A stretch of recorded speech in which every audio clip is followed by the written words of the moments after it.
बेंगलुरु में बैठक चल रही है, वहीं दूसरी तरफ दिल्ली में भी बैठक चल रही है। विपक्षी मोर्चे में कौन कौन से दल हैं? Congress, TMC, CPI, CPM, NCP, Shiv Sena, JDU, RJD, Aam Aadmi Party, Samajwadi Party, RLD, National Conference. तो ये विपक्षी मोर्चे को मजबूत करती party PDP, JMM, CPK, IUML और केरला कांग्रेस एम, ये पार्टियां जो हैं ये विपक्षी मोर्चे को मजबूत कर रही हैं। इसमें अलग अलग दल जो हैं वो साथ आकर एक रणनीति बनाने पर आमादा है, कैसे बीजेपी को हराना है, एनडीए को हटाना है। वहीं अब आप एनडीए का रुख देखिए, क्योंकि एनडीए भी शक्ति प्रदर्शन कर रही है, ये दिखा रही कि उसके साथ भी दल है। अजीत गुट उनके साथ है एनसीपी की, साथ ही साथ एलजेएसपी है, हिंदुस्तान अवाम मोर्चा है, आरएलडीएसपी है, एआईएडीएमके है। तो ये तमाम दल एनडीए के साथ हैं और ये दिखा रहे हैं कि एनडीए का भी कुनबा बढ़ा है। शिवसेना, शिंदे गुट अपना दल, असम गण परिषद, आरएलजेएस, निषाद पार्टी और एनपीपी, ये तमाम पार्टियां एनडीए को मजबूत कर रही हैं। और अब दरअसल गेम ये चल रहा है कि विपक्ष अपने को एकजुट कर रहा है और ये दिखा रहा है कि हम ताकतवर हैं।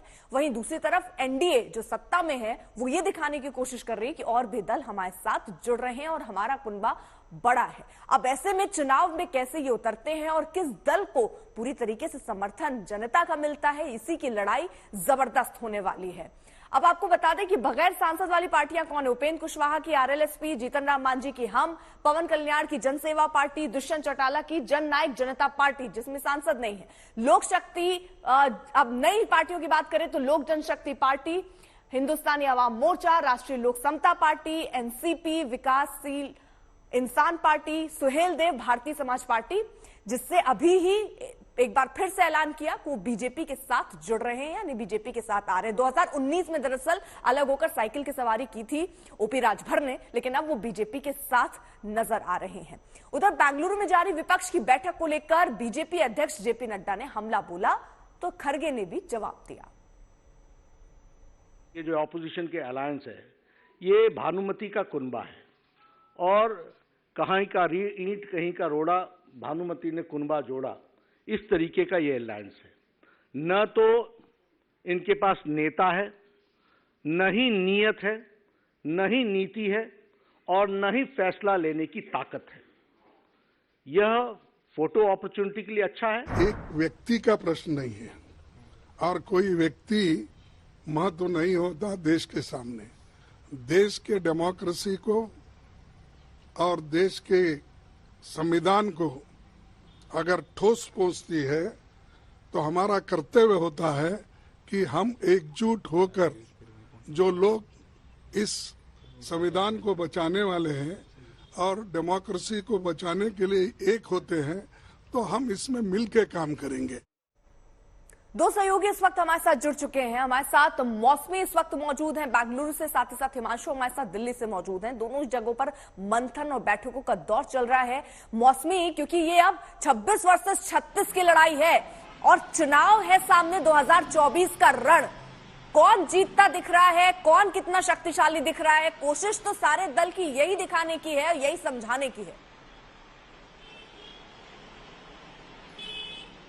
बिल्कुल, देखिए, और 26 वर्सेस 36 की लड़ाई है। 36 का आंकड़ा है, जोर आजमाइश है। और जैसे कि सियासी अखाड़े में आप देखिए पहलवान सारे अब सियासी सूरमा अपनी तैयारी करते हैं, उस तरह से कमर कसी जा रही है। दोनों, आपको बता दूं कि हिमांशु जहां है और हम जहां हैं, दोनों की नजरें इधर उधर होंगी। यानी कि बेंगलुरु की बैठक में भी दिल्ली की चर्चा हो रही होगी और दिल्ली की चर्चा में भी बेंगलुरु पर नजर होगी। तो ये जो 2024 के रण के पहले ये चलेगा। लेकिन अगर आप ये तस्वीर देखें, जिस तरह के सियासी सितारे यहाँ पे आपको नजर आ रहे हैं, इन तस्वीरों में अरविंद केजरीवाल से लेके तमाम नेता यहाँ पे हैं। तो जो बीजेपी सवाल कर रही है कि पीएम चेहरा कौन होगा, तो कहीं ना कहीं उस सवाल को विराम देते हुए विपक्ष आगे बढ़ने की कोशिश कर रहा है। लेकिन अभी भी सीट शेयरिंग को लेके कई फास है, कई रास्ते में कांटे हैं जो दिल्ली को बहुत दूर करते हैं। तो ये उम्मीद जताई जा रही है विपक्ष नेताओं द्वारा कि आज उस पर कोई फॉर्मूला तैयार होगा और शरद पवार की एंट्री हो जाएगी। देखिए पोस्टर भी उनके लग गए हैं, तो शरद पवार आएंगे, उनको चाणक्य माना जा रहा था इस पूरे गठबंधन का, तो मोरल बूस्टिंग का काम भी होगा। और मॉनसून सत्र में जो अमली जामा पहनाया गया है आज, उसकी सबसे पहले प्रयोगशाला मॉनसून सत्र होने वाला है। बिल्कुल मौसमी रही है, जरा आप साथ